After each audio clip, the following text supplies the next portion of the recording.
शांति। आज 26 फरवरी 2025 की साकार मधुर महावाक्य है। आज त्रिमूर्ति शिव जयंती की आप सबों को बहुत बहुत हार्दिक बधाइयाँ, शुभकामनाएं। और आज त्रिमूर्ति बाबा के समक्ष एक दृढ़ संकल्प करेंगे। हमें व्यर्थ समय और व्यर्थ संकल्प को समाप्त करना है। किसी के प्रति कोई कड़वाहट नहीं रखेंगे। सबके लिए शुभ भावना और शुभकामना रखेंगे। पर दर्शन पर चिंतन नहीं करना है। कोई भी व्यर्थ संकल्प, किसी के प्रति नफरत भाव नहीं रखना है।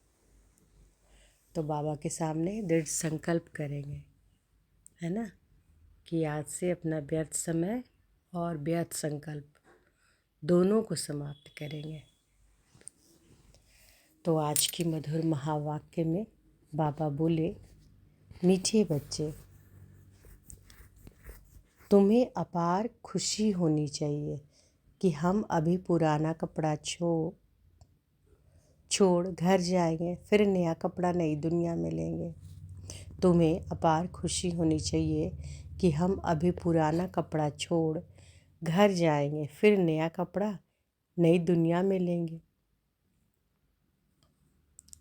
प्रश्न है, ड्रामा का कौन सा राज अति सूक्ष्म समझने का है? ड्रामा का कौन सा राज अति सूक्ष्म समझने का है? उत्तर है, यह ड्रामा जू मिसल चलता रहता है, टिक टिक होती रहती है। जिसकी जो एक्ट चली वह फिर हूबहू 5000 वर्ष के बाद रिपीट होगी। यह राज बहुत सूक्ष्म समझने का है। जो बच्चे इस राज को यथार्थ नहीं समझते तो कह देते ड्रामा में होगा तो पुरुषार्थ कर लेंगे, वह उच्च पद पा नहीं सकते। तो ड्रामा का कौन सा राज अति सूक्ष्म समझने का है कि यह ड्रामा जो जू मिसल चलता रहता है, टिक टिक होती रहती है। जिसकी जो एक्ट चली वह फिर हूबहू 5000 वर्ष के बाद रिपीट होगी। यह राज बहुत सूक्ष्म समझने का है। जो बच्चे इस राज को यथार्थ नहीं समझते तो कह देते कि ड्रामा में होगा तो पुरुषार्थ कर लेंगे, वह उच्च पद नहीं पा सकते। ओम शांति।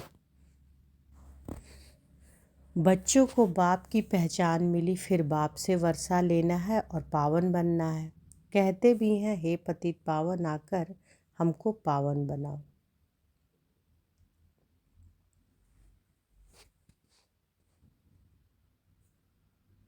क्योंकि समझते हैं कि हम पतित बुद्धि हैं।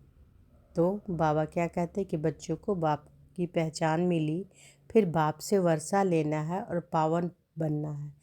कहते भी हैं कि हे पतित पावन आकर हमको पावन बनाओ। क्योंकि समझते हैं कि हम पतित बुद्धि हैं। बुद्धि भी कहती है कि यह पतित आयरन एजेड दुनिया है। नई दुनिया को सतो प्रधान, पुरानी दुनिया को तमो प्रधान कहा जाता है। तुम बच्चों को अभी बाप मिला है, भक्तों को भगवान मिला है। कहते भी हैं कि भक्ति के बाद भगवान आकर भक्ति का फल देते हैं। क्योंकि मेहनत करते हैं तो फल भी मांगते हैं। भक्त क्या मेहनत करते हैं सो तो तुम जानते हो। तुम आधा कल भक्ति मार्ग में धक्के खाकर थक गए हो। भक्ति में बहुत मेहनत की है। यह भी ड्रामा में नूंद है। मेहनत की जाती है फ़ायदे के लिए। समझते हैं कि भगवान आकर भक्ति का फल दे, तो फल देने वाला फिर भी भगवान ही रहा। भक्त भगवान को याद करते हैं। भक्त भगवान को याद करते हैं क्योंकि भक्ति में दुख है तो कहते हैं आकर हमारे दुख हरो, पावन बनाओ। कोई भी नहीं जानते हैं कि अभी रावण राज्य है। रावण ने ही पतित बनाया है।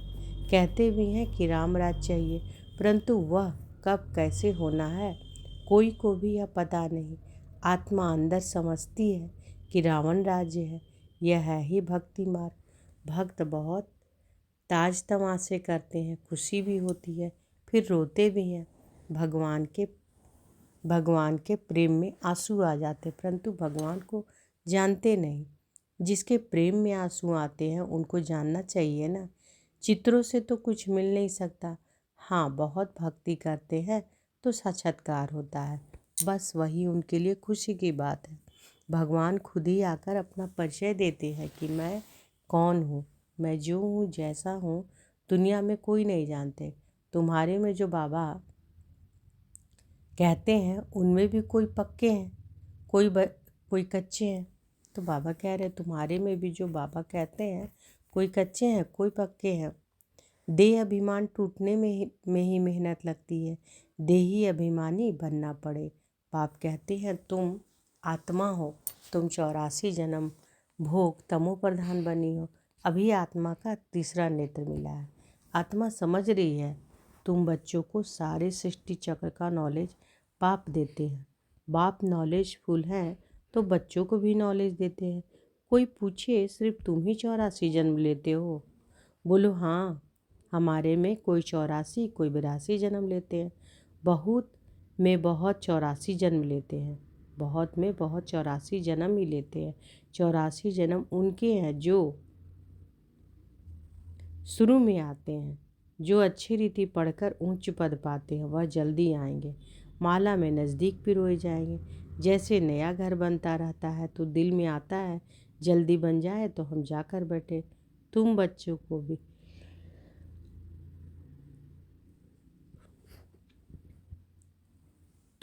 को भी खुशी होनी चाहिए कि अभी हमको यह पुराने कपड़े छोड़ नए लेने हैं। नाटक में एक्टर्स घंटा आधा पहले ही से ही घड़ी को देखते रहते हैं, टाइम पूरा हो तो घर जाएं। वह टाइम आ जाता है। तुम बच्चों के लिए बेहद की घड़ी है। तुम जानते हो कि जब कर्मातीत अवस्था को पाएंगे तो फिर यहाँ रहेंगे नहीं। कर्मातीत बनने लिए भी याद में रहना पड़े, बड़ी मेहनत है। नई दुनिया में तुम जाते हो, फिर एक एक जन्म में कला कम होती जाती है। नए मकान में 6 मास बैठो तो कुछ न कुछ दाग आदि हो जाते हैं ना, थोड़ा फर्क पड़ जाता है। तो वहाँ नई दुनिया में भी कोई तो पहले आएंगे, कोई थोड़ा देरी से आएंगे। पहले जो आएंगे उनको कहेंगे सतो प्रधान।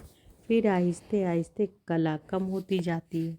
यह ड्रामा का चक्र जू मिसल चलता रहता है, टिक टिक होती रहती है। तुम जानते हो सारी दुनिया में जिसकी जो भी एक्ट चलती है वह चक्र फिरता रहता है। यह बड़ी सूक्ष्म बातें हैं समझने की। बाप अनुभव से सुनाते हैं। तुम जानते हो कि यह पढ़ाई फिर 5000 वर्ष बाद रिपीट होगी। यह बना बनाया खेल है। इस चक्र का किसी को पता नहीं। इसका क्रिएटर, डायरेक्टर, मुख्य एक्टर कौन है, कुछ भी नहीं जानते। अभी तुम बच्चों को पता है हम 84 जन्म भोग अब वापस जाते हैं। हम आत्मा हैं। देही अभिमानी बने तब खुशी का पारा चढ़े। वह है हद का नाटक, यह है बेहद का। बाबा हम आत्माओं को पढ़ा रहे हैं, यह नहीं बताएंगे कि फलाने समय यह होगा। बाबा से कोई भी बात पूछते हैं तो कहते हैं ड्रामा में जो कुछ बताने का है वह बता देते हैं। ड्रामा अनुसार जो उत्तर मिलना था सो मिल गया, बस उस पर चल पड़ना है। ड्रामा बिगैर बाप कुछ भी नहीं कर सकते। कई बच्चे कहते हैं ड्रामा में होगा तो पुरुषार्थ कर लेंगे, वह कभी उच्च पद पा नहीं सकते। बाप कहते हैं पुरुषार्थ तुमको करना है, ड्रामा तुमको पुरुषार्थ कराता है। कल पहले मुआफिक कोई ड्रामा पर ठहर जाते हैं तो ड्रामा में होगा तो समझा जाता है कि इनकी तकदीर में नहीं है। अब तुमको स्मृति आई है, हम आत्मा हैं। हम यह पाठ बजाने आए हैं। आत्मा भी अविनाशी है, पाठ भी अविनाशी है। 84 जन्मों का पाठ आत्मा में नूंदा हुआ है, फिर वही पाठ बजाएंगे। इसको कहा जाता है कुदरत।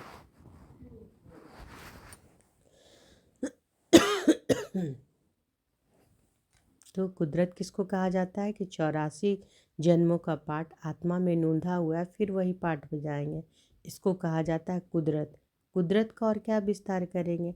अब मुख्य बात है पावन जरूर बनना है, यही फिक्रात है। कर्म करते हुए बाप की याद में रहना है। तुम एक मासूक के आशिक हो ना। एक मासूक को सब आशिक याद करते हैं। वह मासूक कहते हैं अभी मुझे याद करो, मैं तुमको पावन बनाने आया हूँ। तुम मुझे ही पतित पावन कहते हो, फिर मुझे भूलकर गंगा को क्यों पतित पावनी कहते हो। तो बाबा क्या कह रहे हैं कि तुम एक मासूक के आशिक हो ना। एक मासूक को सब आशिक याद करते हैं। वह मासूक कहते हैं कि अभी मुझे याद करो, मैं तुमको पावन बनाने आया हूँ।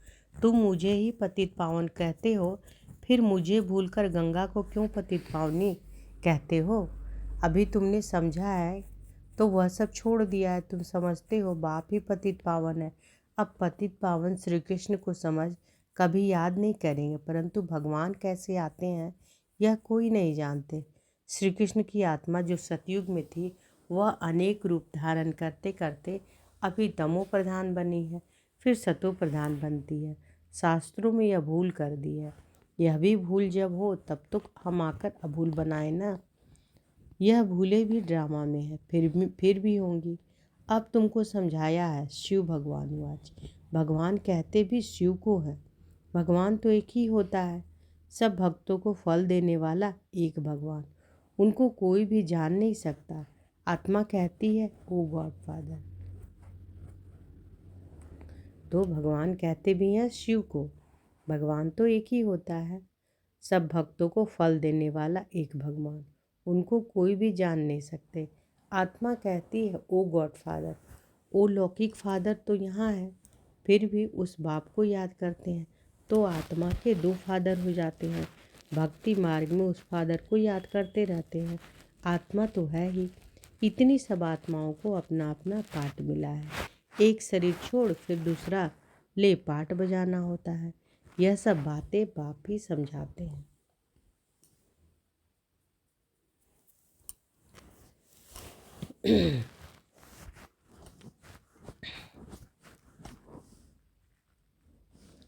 यह सब बातें बाप ही समझाते हैं। कहते भी हैं कि हम यहाँ पाठ बजाने आए हैं। यह एक मांडवा है, उनमें यह चांद सितारे आदि सब बत्तियाँ हैं। इन सूर्य चांद सितारों को मनुष्य देवता का कह देते हैं, क्योंकि यह बहुत अच्छा काम करते हैं, रिमझिम करते हैं, किसी को तकलीफ नहीं देते हैं, सबको दुख सबको सुख देते हैं, बहुत काम करते हैं, इसलिए इनको देवता कह देते। अच्छा काम करने वाले को कहते हैं ना। यह तो जैसे देवता है। अब वास्तव में देवताएं तो सतयुग में थे, सब सुख देने वाले थे, सबकी प्रीत थी, इसलिए देवताओं से उनकी भेंट भी की। सबकी प्रीत थी इसलिए देवताओं से उनकी भेंट की है। देवताओं के गुण भी गाए जाते हैं। उन्हों के आगे जाकर गाते हैं हम निर्गुण हारे में कोई गुण नहीं, आप ही तरस परोई। आपको तो तरस पड़ता होगा। बाप कहते हैं तरस पड़ा है तब तो फिर से आया हूँ तुमको गुणवान बनाने। तुम पूज्य थे, अब पुजारी बने हो, फिर पूज्य बनो। हमसों का अर्थ भी तुमको समझाया है। मनुष्य तो कह देते हैं आत्मा सो परमात्मा, परमात्मा सो आत्मा। बाप कहते हैं यह रॉन्ग है। तुम आत्मा निराकार थी, फिर सो देवता क्षत्रिय वैश्य शूद्र बने, अभी सो ब्राह्मण वर्ण में आई हो। आत्मा पहले सतो प्रधान सतो रजो तमो में आती है। अभी तुम बच्चे समझते हो। यह नॉलेज बाबा कल्प कल्प संगम युग पर आकर हमको देते हैं। अभी तुम बच्चे समझते हो कि यह नॉलेज बाबा कल्प कल्प संगम युग पर हमको आकर देते हैं। बरोबर भारत स्वर्ग था, वहाँ कितने थोड़े मनुष्य होंगे। अभी कलयुग है, सब धर्म आ गए हैं। सतयुग में थोड़े ही कोई धर्म था, वहाँ होता ही है एक धर्म, बाकी सब आत्माएं चली जाती है। तुम जानते हो कि अभी इस पुरानी दुनिया का विनाश सामने खड़ा है। बाप राजयोग सिखला रहे हैं। कोई भी आए बोलो यह बेहद की घड़ी है। बाप ने दिव्य दृष्टि दे यह घड़ी बनवाई है, वैसे वह घड़ी तुम घड़ी घड़ी देखते हो। अब यह बेहद की घड़ी याद पड़ती है। बाप ब्रह्मा द्वारा एक धर्म की स्थापना, शंकर द्वारा आसुरी दुनिया का विनाश कर आते हैं। बुद्धि भी कहती है चक्र फिरना जरूर है। कलयुग के बाद सतयुग आएगा। अभी मनुष्य भी बहुत है, उपद्रव भी बहुत होते रहते हैं, मूसल भी वही है। शास्त्रों में तो कितनी कथाएं बना दी है। बाप आकर वेद शास्त्रों का सार समझाते हैं। मुख्य धर्म भी है चार, यह ब्राह्मण धर्म है 5वां। सबसे ऊंची ते ऊंच यह है छोटा धर्म। यज्ञ की संभाल करने वाले ब्राह्मण है। यह ज्ञान यज्ञ है। उपद्रव को मिटाने के लिए यज्ञ रचते हैं। वह समझते हैं कि यह लड़ाई आदि ना लगे। अरे लड़ाई नहीं लगेगी तो सतयुग कैसे आएगा? इतने सब मनुष्य कहाँ जाएंगे? हम सब आत्माओं को ले जाते हैं तो जरूर शरीर यहाँ छोड़ना पड़े। तुम पुकारते भी हो कि हे बाबा हमको पतित से पावन बनाओ। बाप कहते हैं हमको जरूर पुरानी दुनिया का विनाश कराना होगा। पुरानी दुनिया है ही सतयुग। सबको मुक्ति धाम ले जाता हूँ। सब काल को तो बुलाते हैं ना, यह नहीं समझते कि हम तो कालों के काल को बुलाते हैं। बाप कहते हैं यह भी ड्रामा में नूंद है। आत्माओं को छीछी दुनिया से निकल शांति धाम ले जाता हूँ। यह तो अच्छी बात है ना। तुमको मुक्ति में जाकर फिर जीवन मुक्ति में आना है, तो फिर जीवन बंध में तुमको मुक्ति में जाकर फिर जीवन मुक्ति में आना है, फिर जीवन बंध में। इतने सब सतयुग में तो नहीं आएंगे, फिर नंबरवार आएंगे। इसलिए अब शांति धाम और सुख धाम को याद करो। पिछाड़ी में जो जाते हैं उन्हों का तो पाठ ही थोड़ा है, पहले जरूर वह सुख पाएंगे। तुम्हारा पाठ सबसे ऊंचे है, तुम बहुत सुख पाते हो। धर्म स्थापक तो सिर्फ धर्म की स्थापना करते, किसी को लिबरेट नहीं करते। बाप तो भारत में आकर सबको ज्ञान देते हैं, वही सबका पतित पावन है, सबको लिबरेट करते हैं। और धर्म स्थापक कोई सदगति करने नहीं आते, वह आते हैं धर्म स्थापना करने। वह कोई शांति धाम सुख धाम में नहीं ले जाते, सबको शांति धाम सुख धाम में बाप ही ले जाते हैं। जो दुख से छुड़ाए सुख देते हैं उनके ही तीर्थ होते हैं। मनुष्य समझते नहीं, वास्तव में सच्चा तीर्थ तो एक बाबा का ही है, महिमा भी एक की ही है। सब उनको पुकारते हैं कि हे लिबरेटर आओ। भारत ही सच्चा तीर्थ है जहाँ बाप आकर सबको जीवन मुक्ति देते हैं। तो तुम फिर भक्ति मार्ग में उनके बड़े बड़े मंदिर बनाते हो, हीरो जवाहरों के मंदिर बनाते हो, सोमनाथ का मंदिर कितना खूबसूरत बनाते हैं। और अभी देखो बाबा कहाँ बैठे हैं, पतित शरीर में पतित दुनिया में। तुम ही पहचानते हो, तुम बाबा के मददगार बनते हो। औरों को रास्ता बताने में जो मदद करेगा उनको उच्च पद मिलेगा, यह तो कायदा है। बाप कहते हैं मेहनत करो, बहुतों को रास्ता बताओ कि बाप और वर्षी को याद करो। 84 का चक्र तो सामने है, यह है जैसे अंधों के आगे आईना। यह ड्रामा हूबहू रिपीट होना है, फिर भी कोई मुझे नहीं जानेगा। ऐसे नहीं कि मेरा मंदिर लूटते हैं तो मैं कुछ करूं। ड्रामा में लूटने का ही है, फिर भी लूट ले जाएंगे। मुझे बुलाते ही है पतित से पावन बनाओ, तो मैं आकर तुम बच्चों को पढ़ाता हूँ। ड्रामा में विनाश की भी नूंद है, सो फिर भी होगा। मैं कोई फूंक नहीं देता हूँ कि विनाश हो जाए। यह मूसल आदि बने हैं, यह भी ड्रामा में नूंद है। मैं भी ड्रामा के बंधन में बांधा हुआ हूँ। मेरा पाठ सबसे बड़ा है।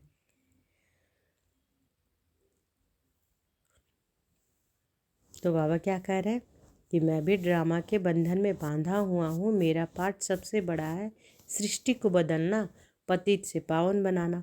अब समर्थ कौन, मैं या ड्रामा? रावण को भी ड्रामा अनुसार आना ही है। जो नॉलेज मेरे में है वह कर देता हूँ। तुम शिव बाबा की सेना हो, रावण पर जीत पाते हो। बाप कहते हैं सेंटर्स खोलते रहो, मैं आता हूँ पढ़ाने। मैं कुछ लेता नहीं हूँ, पैसे जो कुछ है वह इसमें सफल करो। ऐसे भी नहीं कि सब खलास कर भूख मरो, भूख कोई मर नहीं सकता। बाबा ने सब कुछ दिया, फिर भूख मरते हैं क्या? तुम भूख मरते हो क्या? शिव बाबा का भंडारा है। आजकल तो दुनिया में देखो कितने मनुष्य भूखे मरते रहते हैं। अभी तुम बच्चों को तो बाप से पूरा वर्षा लेने का पुरुषार्थ करना है। यह है रूहानी नेचर क्योर। बिल्कुल सिंपल बात, सिर्फ मुख से कहते हैं, मन मना भाव। आत्मा को क्योर करते हैं, इसलिए बाप को अविनाशी सर्जन भी कहते हैं। कैसा अच्छा ऑपरेशन सिखलाते हैं।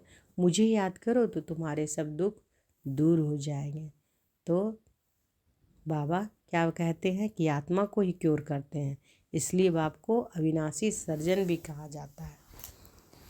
मुझे याद करो तो तुम्हारे सब दुख दूर हो जाएंगे। कौन कह रहे हैं? बाबा कह रहे हैं ना, चक्रवर्ती राजा बन जाएंगे। इन कांटों के जंगल में रहते हुए ऐसे समझो कि हम फूलों के बगीचे में जा रहे हैं, घर जा रहे हैं। एक दो को याद दिलाते रहो, अल्लाह को याद करो तो बेबादशाही मिल जाएगी। अल्लाह यानी बाबा को, भगवान को याद करो तो बेबादशाही वर्षा यानी मिल जाएगी। अच्छा, अब बाबा का याद प्यार लेंगे। मीठे मीठे सिकी लधे बच्चों प्रति माता पिता बाप दादा का याद प्यार और गुड मॉर्निंग। रूहानी बाप की रूहानी बच्चों को नमस्ते। हम सब रूहानी बच्चों की रूहानी माता पिता बाप दादा को याद प्यार, गुड मॉर्निंग और नमस्ते नमस्ते नमस्ते। शुक्रिया बाबा, शुक्रिया। धारणा के लिए मुख्य सार पहला है, उच्च पद पाने के लिए बाप का पूरा पूरा मददगार बनना है। उच्च पद पाने के लिए बाप का पूरा पूरा मददगार बनना है। अंधों को रास्ता दिखाना है। बेहद की घड़ी को सदा याद रखना है। दूसरा, यज्ञ की संभाल करने के लिए सच्चा सच्चा ब्राह्मण बनना है। यज्ञ की संभाल करने के लिए सच्चा सच्चा ब्राह्मण बनना है। पैसे आदि जो हैं उन्हें सफल कर बाप से पूरा पूरा वर्षा लेना है। बाबा ने वरदान दिया है तो अनुभव करें कि बाबा का वरदहस्त हमारे सिर पर है। बाबा ने वरदान दिया, मन मनाभव की विधि द्वारा बंधनों के बीच को समाप्त करने वाले नष्टो मोहा स्मृति स्वरूप भव। मन मनाभव की विधि द्वारा बंधनों के बीच को समाप्त करने वाले नष्टो मोहा स्मृति स्वरूप भव। बंधनों का बीज है संबंध। जब बाप के साथ सर्व संबंध जोड़ लिए तो और किसी में मोह कैसे हो सकता? बिना संबंध के मोह नहीं होता और मोह नहीं तो बंधन नहीं। जब बीज को ही खत्म कर दिया तो बिना बीज के वृक्ष कैसे पैदा होगा? यदि अभी तक बंधन है तो सिद्ध है कि कुछ तोड़ा है, कुछ जोड़ा है। इसलिए मन मनाभव की विधि से मन के बंधनों से भी मुक्त नष्टो मोहा स्मृति स्वरूप बनो। फिर यह शिकायतें समाप्त हो जाएगी कि क्या करे, बंधन है कटता नहीं। स्लोगन है, ब्राह्मण जीवन का सांस उमंग उत्साह है। इसलिए किसी भी परिस्थिति में उमंग उत्साह का प्रेशर कम ना हो। तो ब्राह्मण जीवन का सांस क्या है? सांसें क्या है? उमंग उत्साह। इसलिए किसी भी परिस्थिति में उमंग उत्साह का प्रेशर कम ना हो। अव्यक्त इशारे हैं, एकांत प्रिय बनो, एकता और एकाग्रता को अपनाओ। जितनी सेवा की हलचल में आते हो उतना बिल्कुल अंडरग्राउंड चले जाओ। कोई भी नई इन्वेंशन और शक्तिशाली इन्वेंशन अंडरग्राउंड ही करते हैं तो एकांतवासी बनना ही अंडरग्राउंड है। जो भी समय मिले, इकट्ठा 1 घंटा व आधा घंटा समय नहीं मिलेगा, लेकिन बीच में 5 मिनट भी मिले तो सागर के तले में चले जाओ। तो बाबा क्या कह रहे हैं कि ज़रूरी नहीं कि बहुत ज़्यादा समय मिलेगा, है ना। इकट्ठा 1 घंटा या आधा घंटा समय नहीं भी मिलता है तो बाबा कहते हैं कि 5 मिनट भी मिले तो सागर के तले में चल जाओ। इससे संकल्पों पर ब्रेक लग सकेगी। फिर वाणी में आना चाहेंगे तो भी नहीं आ सकेंगे। तो सागर के तले में चल जाओ यानी बाबा की याद में, है ना, बाबा की याद में चले जाना। आधा घंटा 1 घंटा नहीं मिलेगा लेकिन 5 मिनट तो निकाल सकते हैं ना। 5 मिनट बाबा की याद में सागर के तले में चले जाओ यानी बाबा की याद में चले जाओ। इससे संकल्पों पर ब्रेक लग सकेगी। फिर वाणी भी आना चाहेंगे तो नहीं आ सकेंगे। तो आज की मधुर महावाक्य में बाबा क्या बोले? बाबा बोले कि तुम्हें अपार खुशी होनी चाहिए कि हम अभी पुराना कपड़ा छोड़ घर जाएंगे, फिर नया कपड़ा नई दुनिया में लेंगे। और यह जो ड्रामा है जीव मिसल चलता रहता है, टिक टिक होती रहती है। जिसकी जो एक्ट है चली, फिर हूबहू 5000 के वर्ष बाद वही होगी। यह राज बहुत सूक्ष्म समझने का है। बाबा कहते हैं कि जो बच्चे इस राज को यथार्थ नहीं समझते तो कह देते हैं कि ड्रामा में होगा तो पुरुषार्थ कर लेंगे, वह उच्च पद पा नहीं सकेंगे। तो फिर से आप सबों को त्रिमूर्ति शिव जयंती की हार्दिक बधाइयाँ, बहुत बहुत शुभकामनाएँ, बहुत बहुत शुभकामनाएँ। तो आज एकदम दृढ़ संकल्प करेंगे ही कि अपना व्यर्थ समय और व्यर्थ संकल्प को समाप्त करना ही करना है ना। सभी के लिए शुभ भावना, शुभ कामना रखना है, किसी का पर चिंतन नहीं करना है ना, पर दर्शन नहीं करना है। तो आप सबों को बहुत बहुत बधाई हो त्रिमूर्ति शिव जयंती का और बहुत बहुत शुभकामना। अच्छा बाबा, शुक्रिया शुक्रिया। ओम शांति।